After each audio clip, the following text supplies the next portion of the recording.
ಇವೆರಡು, ಒಂದು ಗೃಹ ಜ್ಯೋತಿ ಗುಲ್ಬರ್ಗದಲ್ಲಿ ಲಾಂಚ್ ಮಾಡೋದು, ಅನ್ನಭಾಗ್ಯ ವಿಧಾನಸೌಧದಲ್ಲಿ ಲಾಂಚ್ ಮಾಡೋದು, ಶಕ್ತಿ ಯೋಜನೆ ವಿಧಾನಸೌಧದ ಮುಂಭಾಗದಲ್ಲೂ ಮಾಡೋದು, ಆಮೇಲೆ ಗೃಹ ಜ್ಯೋತಿನ ಮೈಸೂರಿನಲ್ಲಿ ಮಾಡೋದು.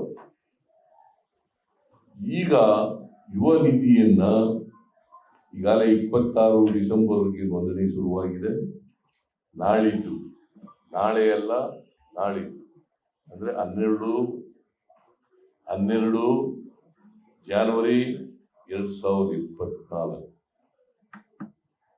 12/1/2024ಕ್ಕೆ ಶಿವಮೊಗ್ಗದಲ್ಲಿ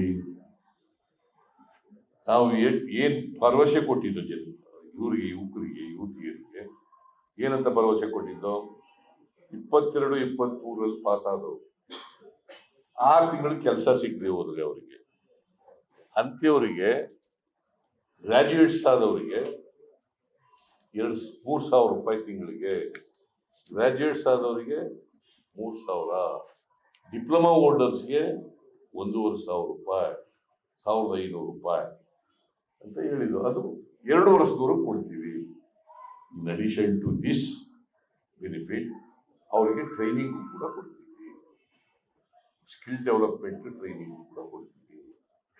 ಯಾಕಂತಂದ್ರೆ ಅವ್ರಿಗೆ 2 ವರ್ಷದೊಳಗಡೆ ಕೆಲಸ ಸಿಗ್ಬೇಕು, ಆ ಕಾರಣಕ್ಕೋಸ್ಕರ ಅವ್ರಿಗೆ ಟ್ರೈನಿಂಗ್ ಕೂಡ ಕೊಡ್ತೀವಿ ಅಂತ ಮಾಡಿ ಈ 5 ಗ್ಯಾರಂಟಿಗಳು ಕೂಡ ನಾಳಿದ್ದಾದ್ರೆ 5 ಗ್ಯಾರಂಟಿಗಳನ್ನ ನಾವು ಕೊಟ್ಟ ಭರವಸೆಯಂತೆ ಜಾರಿ ದುಡಿದಂತೆ ನಡೆದಿದ್ದೀವಿ, ಕೊಟ್ಟ ಮಾತಿನಂತೆ ನಡ್ಕೊಂಡಿದ್ದೀವಿ.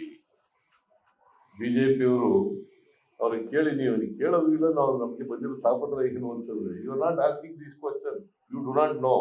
600 ಭರವಸೆ ಕೊಟ್ಟಿದ್ರು 2018ರಲ್ಲಿ, 600 ಭರವಸೆಗಳು.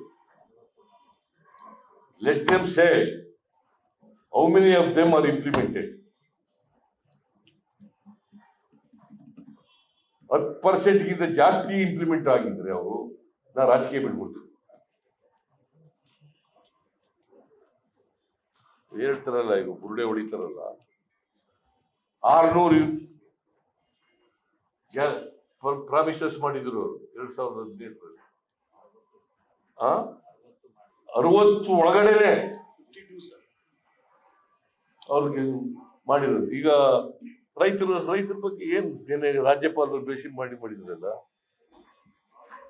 ಅಧಿಕಾರಕ್ಕೆ ಬಂದ ಮೊದಲನೇ ದಿನನೇ 1 ಲಕ್ಷದವರಿಗೆ ಕೋಆಪರೇಟಿವ್ ಬ್ಯಾಂಕ್ಗಳಲ್ಲಿ ಇರ್ತಕ್ಕಂಥ ಸಾಲ, ನ್ಯಾಷನಲೈಸ್ ಬ್ಯಾಂಕ್ ಇರ್ತಕ್ಕಂಥ ಸಾಲ ಮನ್ನಾ ಮಾಡ್ತೀವಿ ಅಂತ ಹೇಳಿದ್ರು. ಮಾಡಿದ್ರ